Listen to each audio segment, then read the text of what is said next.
We got a Bill Maher video here with a bit of swearing, followed by a bit of Trump and Ron DeSantis and Stephen Miller and Carrie Lake. Little mixture of articles here, or videos. I want to first of all say something about Western civilization. Kids, you don't know what the fuck it is.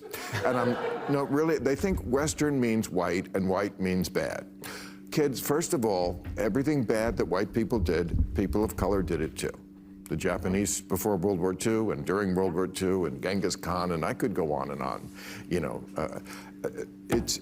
the left is very down on America, very down on the West. And it's ironic because the West has also given us everything that makes your life good here.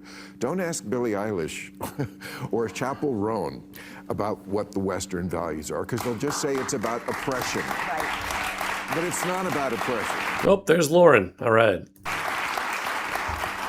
It's about rule of law. It's about respect for minorities. It's about democracy. It's about scientific inquiry. These are all good things that came from the Western world.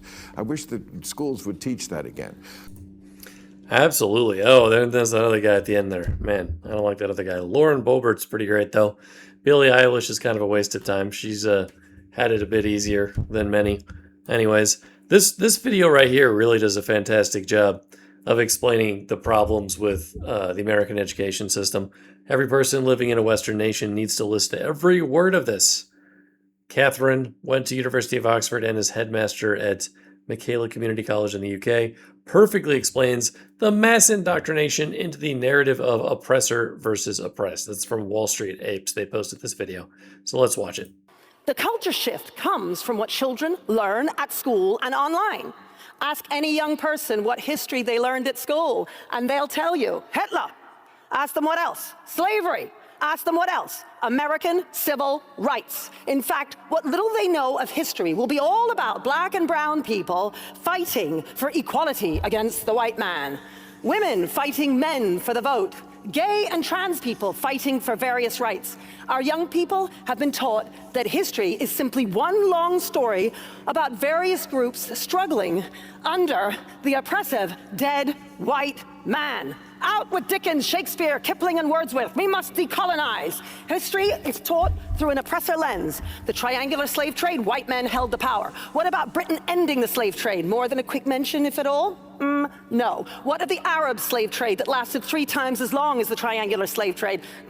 No. Okay, so GCSE history in Britain is often taught as migration through time. So the idea that Britain has always been a land of immigrants is embedded in our children's heads.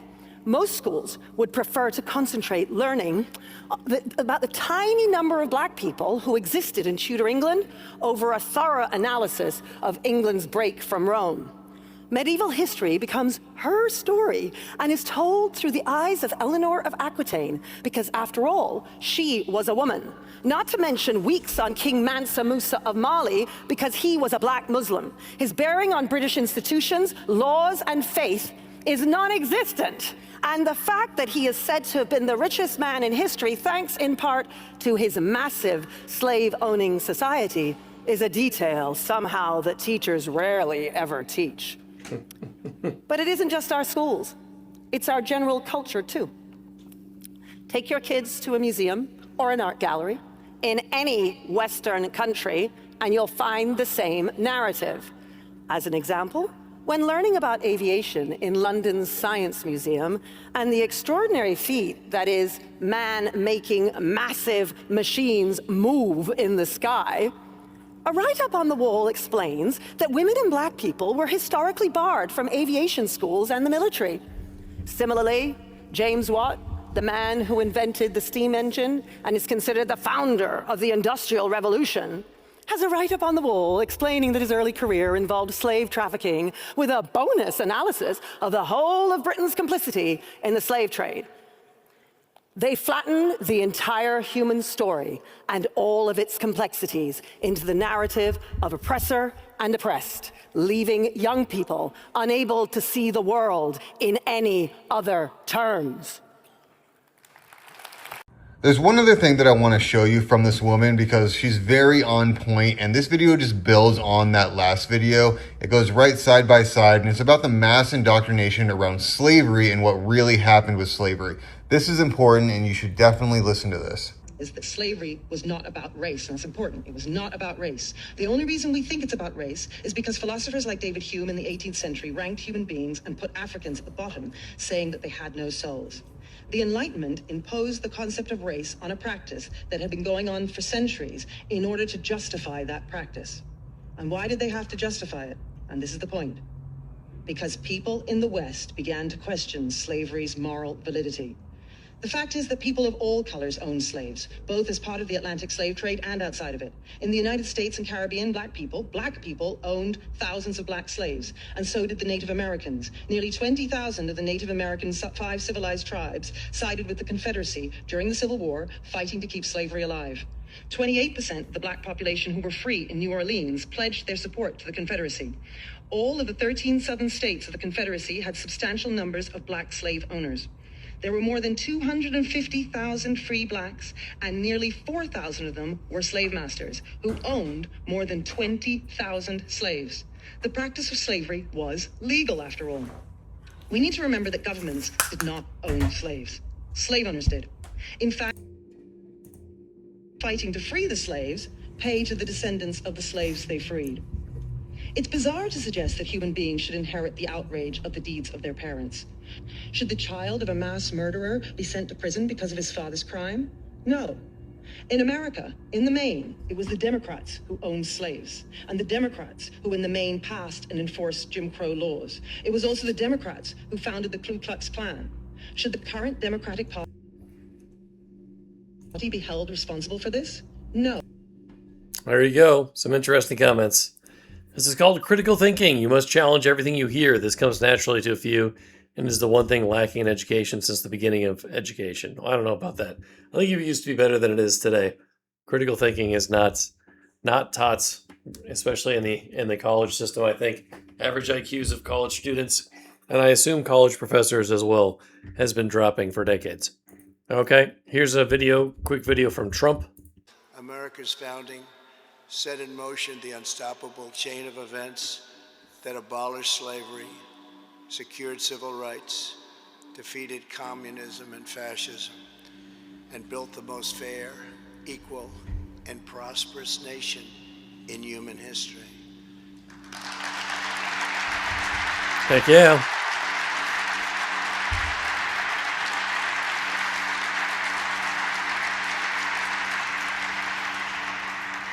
The narratives about America being pushed by the far left and being chanted in the streets bear a striking resemblance to the anti-American propaganda of our adversaries, because both groups want to see America weakened, derided, and totally diminished. Students in our universities are inundated with critical race theory. This is a Marxist doctrine, holding that America is a wicked and racist nation, that even young children are complicit in oppression, and that our entire society must be radically transformed. Critical race theory is being forced into our children's schools. It's being imposed into workplace trainings, and it's being deployed to rip apart friends, neighbors, and families.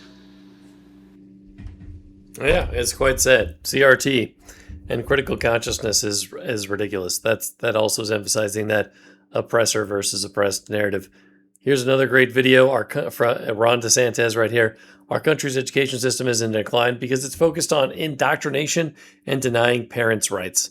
As we discussed in another video about California, saying, parents have to get permission from their 12-year-old to be allowed to see their medical records of their children. That's a horrible law.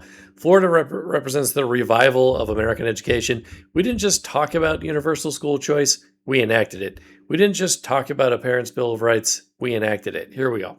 Florida's new Black History curriculum says, quote, slaves develop skills which in some instances could be applied for their personal benefit. You have said slaves develop skills in spite of slavery, not because of it. But many are still hurt. For descendants of slaves, this is personal. What is your message to them? So first of all, that's a hoax that was perpetrated by Kamala Harris. We are not going to be doing that. Second of all, that was written by descendants of slaves. These are great black history scholars, so we need to stop playing these games. Here's the deal. Our country's education system is in decline because it's focused on indoctrination, denying parents' rights. Florida represents the revival of American education. We're ranked #1 in the nation in education by U.S. News and World Report. My wife and I, we have a 6, 5, and 3-year-old. This is personal to us. We didn't just talk about universal school choice. We enacted universal school choice. We didn't just talk about Parents' Bill of Rights. We enacted the Parents' Bill of Rights. We eliminated critical race theory, and we now have American civics and the Constitution in our schools in a really big way, just like President Reagan asked for in his farewell address back in 1989. Florida is showing how it's done. We're standing with parents, and our kids are benefiting.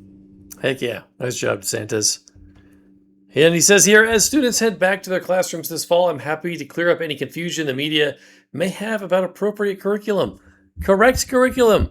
A little check mark there. Math, reading, writing. Not correct CRT and the rest of these degenerate ideologies. Florida schools will educate children, not indoctrinate them.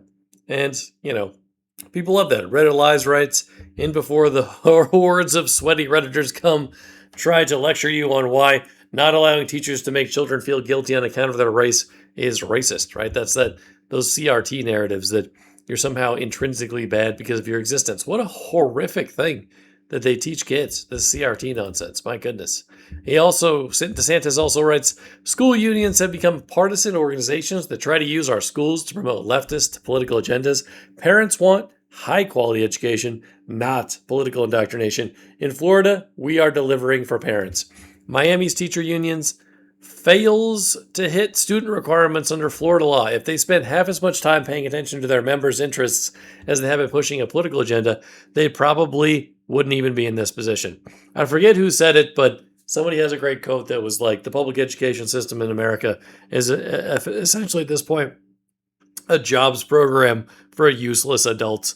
And that's really unfortunately true. Teacher to student ratios have not improved since the 1979 Department of Education was created. I think it was 79, somewhere around there. And that's unfortunate. All we got was way more administrators. And even outside of K through 12 in college, it's worse the higher you go. Ivy League schools are like 1-to-1 with useless administrators. They're just completely unnecessary. And then here's ones from Stephen Miller, unveiled a plan to reform U.S. education, emphasizing teaching children to love America and be patriots. And that they'll learn that naturally when they learn Western Civ and where that came from, you know. But they don't learn that. They learn social studies instead, which seems to be one of those biases that were put into the education system to push, you know, the Paulo Freirean nonsense that someone's, historical trauma is more important than facts. And but you know, that's unfortunate. Whatever. Communist ideology. This is part of Trump. And Paulo Freire was a communist. He ruined the education system in Brazil.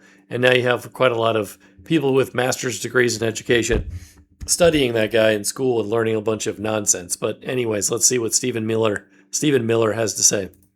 Children will be taught to love America. Children will be taught to be patriots. Children will be taught civic values for schools that want federal taxpayer funding.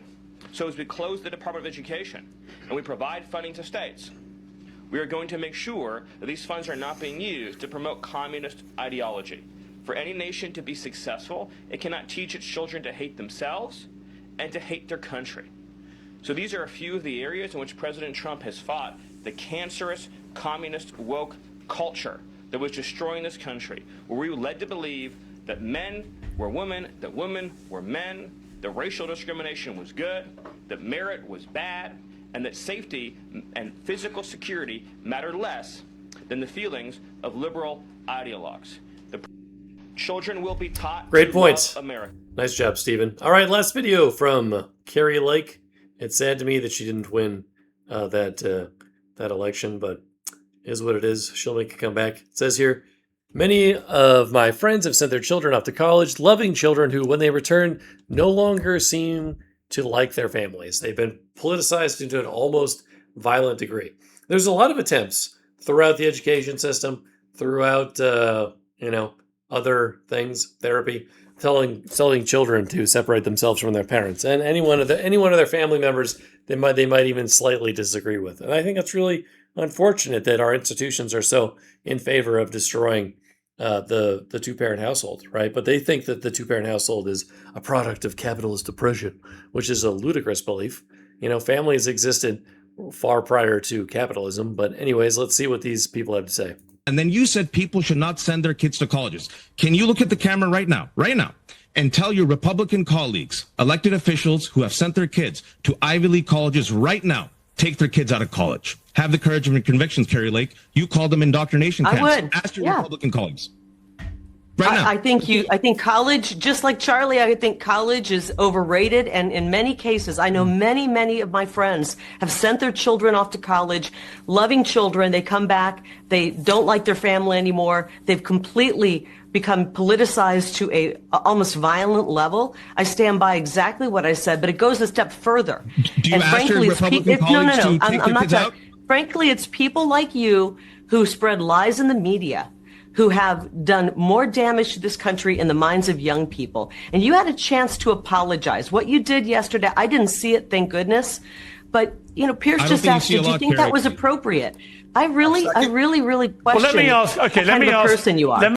Wow, that woman, Carrie's great. That guy in the middle, whatever that is, he's quite rude and quite impolite. America truly is the best country that's ever existed.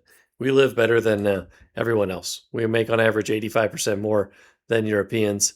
So I think that getting back to basics, studying what DeSantis said earlier is important for the younger grades. More vocational high schools would be fantastic. More jobs programs from teens onward. I think put young people back to work. I think that'd be fantastic. Anyways, I hope you enjoyed the video. Please like, share, comment. It's a huge help. Have a fantastic day.